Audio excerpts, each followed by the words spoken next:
So, what's the plan?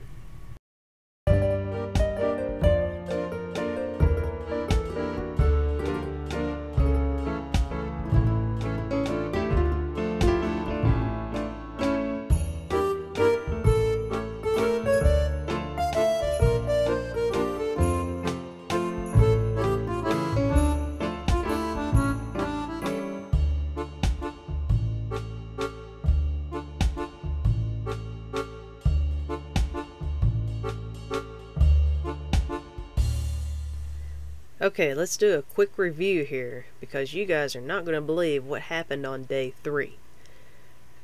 Alright, so, if you got to watch my last video, this is what my pile looked like last year. And I have since used up some of this fabric, and I have not added to this fabric at this point before I got the stash. So I laid everything out on the bed, and then those 2 totes in the background. Then this is a end picture of where I took all the new fabric scraps, the new addition to my stash, and laid it all out there. And y'all can see that video back on my day 2, where I'm taking everything out of bags and boxes and putting it up on the floor and exposing it to air. And I swear, I think that might have been what caused this surprise here on day 3. Now, before I get to the big surprise, and I mean big surprise, let's just look at how good I had this space here in this corner. This is the ultimate before picture. What you're seeing is a leather upholstery Singer sewing machine, and it has an engine which is like a B-52 coming in, but it is a workhorse. It is a hoss, and I am so happy that I have this. I was all primed and staged to start working on leather projects. I have a lot of leather material in my stash, and that's where I was kind of going when the meteorite full of fabric landed in my lap.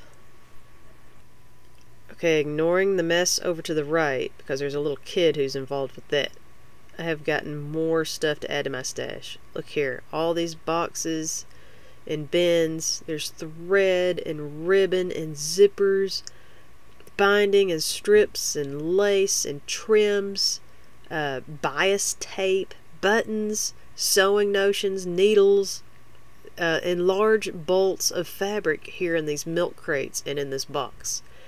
It's amazing. I mean, it's the blessing that keeps blessing, right? And look, I even got some batting and stuffing in with the mix. So I left this stuff all in this wonderful bag setup, so it is contained.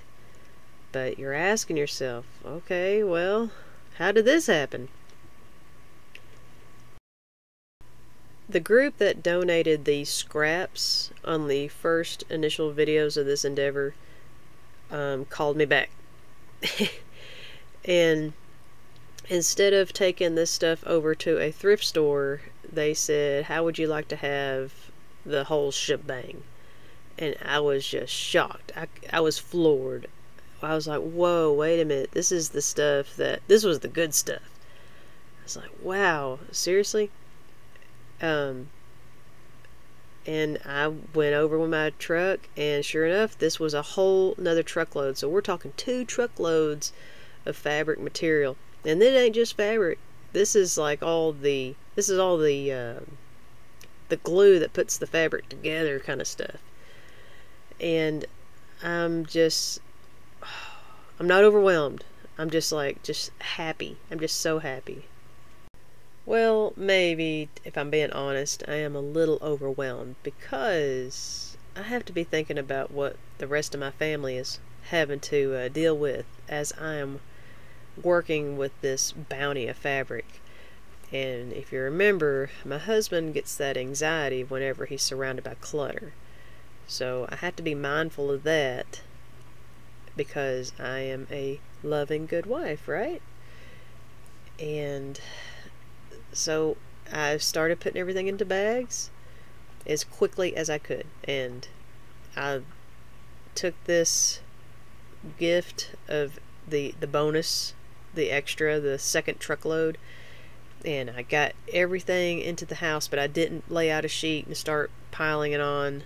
What you're seeing here in the hallway, it's the stuff in the hallway, and then it's like maybe 3 or 4 bags of batting and filling, like stuff you'd put in a pillow or some stuffed animal or something.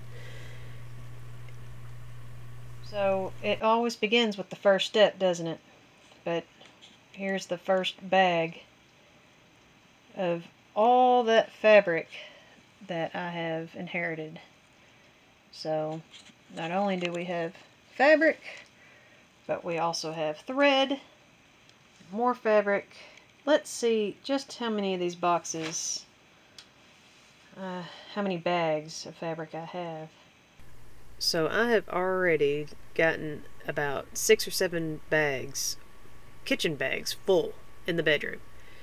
And this is where the pile is at this time. I've got the basket full of the large sections, large panels of fabric up here at the front, and these are the sheets that were laid out. As I'm getting everything processed into the bag, the kitchen bags, I am slowly closing the corners of those sheets. But as I'm going through this, I'm finding fabric that I'm wanting to go ahead and start a project with. You see the Spider-Man over there to the right? Shh, there's a secret with that, or super secret project happening with that. But I'm finding Christmas prints, I'm finding themed prints, crochet thread. It is a hodgepodge of material and sizes that I'm going through, but the rocking chairs have been employed to grab the good, the really tempting stuff. There's a box over there to the left, and that looked like something where someone had started a project, and I didn't want to add that to the pile. I kind of wanted to keep that separate. But speaking of projects, I've already found a lot of squares that have been assembled, and they are just intermingled with all this scrap. I'm kind of getting those separated out. Before I get all the bagged fabric into the bedroom, let's review where my original stash was at this point. This used to be my fabric stash. I had a container here, and a container here, and then I had a basket. It has a tray, and that was going to be like, I could grab that tray and go work in the living room, or I can grab that tray and just take it down to my sewing table. That was the plan. My backup fabric, I have a panel. I was going to work on some quilting, and I ironed it, and I'm kind of letting it hang so to help get the creases out. But these banker boxes are all fabric. I've got a bag of fabric here. I've got fabric, and stuff I gotta mend. See, it's got a little hole. So there's also all the mending that has to happen. But the idea was that this rolling cart was going to be nothing but my craft materials. And when I was sorting through my craft materials, about, I would say, gosh, I don't know, 60% was fabric, and the rest is like art supplies and crafting odds and ends. So there you go. There's the before and the after. Now the stage is set, and let us find out just how many bags of fabric I've got, because I think it's going to be quite a lot.